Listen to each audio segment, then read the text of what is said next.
കക്ഷി രാഷ്ട്രീയക്കാർ ദൈനംദിന പ്രശ്നങ്ങളിലെ വികാരം അവരിൽ ഉണ്ടാകും. പക്ഷേ മാധ്യമപ്രവർത്തകർ ചരിത്രത്തെ വാർത്തകളിലൂടെ മനസ്സിലാക്കി ഓർത്തുവെക്കുന്നവരായിരിക്കും. താങ്കൾക്കും ഓർമ്മയുണ്ടാകും ഇന്ത്യയെ ആകെ പിടിച്ചു കുലുക്കിയ ആ നൈനാസാനി കേസ്, 95-ലെ കേസ്. ഭർത്താവ് സുശീൽ ശർമ്മ അവരെ കൊന്ന് തണ്ടൂരി അടുപ്പിലിട്ട് കത്തിച്ചു കളഞ്ഞ ആ കേസ്.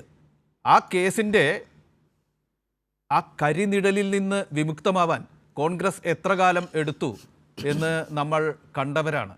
അത് കഴിഞ്ഞ് യൂത്ത് കോൺഗ്രസിൽ പ്രവർത്തിക്കാൻ ദേശീയ തലത്തിൽ പെൺകുട്ടികളെ കിട്ടിയില്ല എന്ന് ദേശീയ നിരീക്ഷകരൊക്കെ കുറേ കാലത്തേക്കുണ്ടായിട്ടില്ല എന്ന് പറഞ്ഞിട്ടുണ്ട്. അത്തരം ചരിത്ര പാഠങ്ങളൊക്കെ രാഷ്ട്രീയക്കാരെ നയിക്കേണ്ടതല്ലേ? നമ്മുടെ കൺമുന്നിൽ, നമ്മുടെ കൈകൾക്കുള്ളിൽ ഉണ്ടാവുന്നൊരു പ്രശ്നത്തിൽ ശരിയായ തീരുമാനമെടുത്ത് തെറ്റ് തിരുത്തി മുന്നോട്ട് പോകാൻ രാഷ്ട്രീയക്കാർ തയ്യാറാകണ്ടേ? വാർത്തകൾ മുൻനിർത്തി മുതിർന്ന മാധ്യമപ്രവർത്തകൻ എന്ന നിലയ്ക്ക് ജയചന്ദ്രൻ എന്തു പറയും നമ്മുടെ രാഷ്ട്രീയ മണ്ഡലത്തോട്? ജയചന്ദ്രൻ,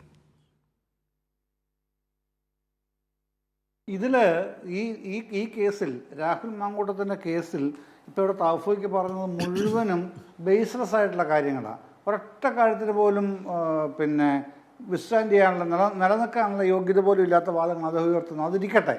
പക്ഷേ കോൺഗ്രസ് ഇപ്പോൾ ചെയ്യാൻ ആഗ്രഹിച്ചത് ഉടനടി ഒരു ഡാമേജ് കൺട്രോളാണ്. ആദ്യം ഡാമേജ് കൺട്രോൾ നടത്തുക, അതിനുശേഷം ക്രെഡിബിലിറ്റി റീബിൽഡിങ് ചെയ്യുക. ഇതായിരുന്നു അവരുടെ സ്ട്രാറ്റജി. അതിൻ്റെ ഭാഗമായിട്ടാണ് ഒരു സസ്പെൻഷൻ എന്ന് പറഞ്ഞൊരു സംഗതി ഇന്ന് പുറപ്പെടുവിക്കുന്നത്.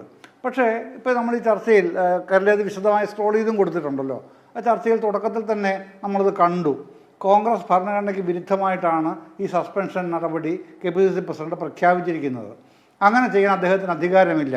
അദ്ദേഹത്തിന് അധികാരമുള്ളത് ആ സ്ഥാനത്ത് നിന്ന് ഇയാളെ മാറ്റി നിർത്തിക്കൊണ്ടാണ്. അതാണ് ചെയ്യേണ്ടത്. അതല്ലാത്തൊരു നടപടിയും നിലനിൽക്കത്തക്കതല്ല.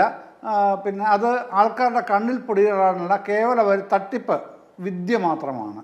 അപ്പം ഇത് 30 ദിവസം കഴിയുമ്പോൾ സ്വാഭാവികമായി സസ്പെൻഷൻ റദ്ദാക്കപ്പെടുന്നതോടുകൂടി വീണ്ടും രാഹുൽ മാങ്കൂട്ടം തൽസ്ഥാനങ്ങളിലേക്ക് പൂർവാധികം ശക്തനായി കൊണ്ടുവരാൻ കഴിയും എന്നൊക്കെയാണ് ഇവരൊക്കെ പ്രതീക്ഷിക്കുന്നത്.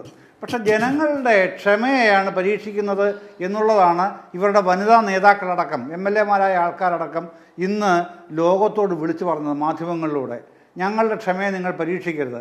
അവർ തൽക്കാലം നിൽക്കുന്നത് കോൺഗ്രസ്സുകാരായതുകൊണ്ടും ഏറ്റവും വലിയ 2 പരീക്ഷണങ്ങൾ, രാഷ്ട്രീയ പരീക്ഷണങ്ങൾ, ആദ്യം തദ്ദേശ തെരഞ്ഞെടുപ്പും തൊട്ട് പിന്നാലെ നിയമസഭാ തെരഞ്ഞെടുപ്പും കേരളത്തിൽ വരാനിരിക്കുന്നു. അതുകൊണ്ട് പാർട്ടിയെ അപകടത്തിലാക്കരുത് എന്ന് ചിന്തിക്കുന്നതുകൊണ്ടാണ് കൂടുതലായിട്ട് പറയാതിരിക്കുന്നത്. അറിയാൻ വയ്യാഞ്ഞിട്ടല്ല, തൗഫീക്ക് പറയുന്നത് പോലല്ല. തെളിവുണ്ടോ, ആരെങ്കിലും പേര് പറഞ്ഞോ, ഇതൊക്കെ എല്ലാവർക്കും അറിയാം. പറയിപ്പിക്കാതിരുന്നാൽ കോൺഗ്രസിന് കൊള്ളാം.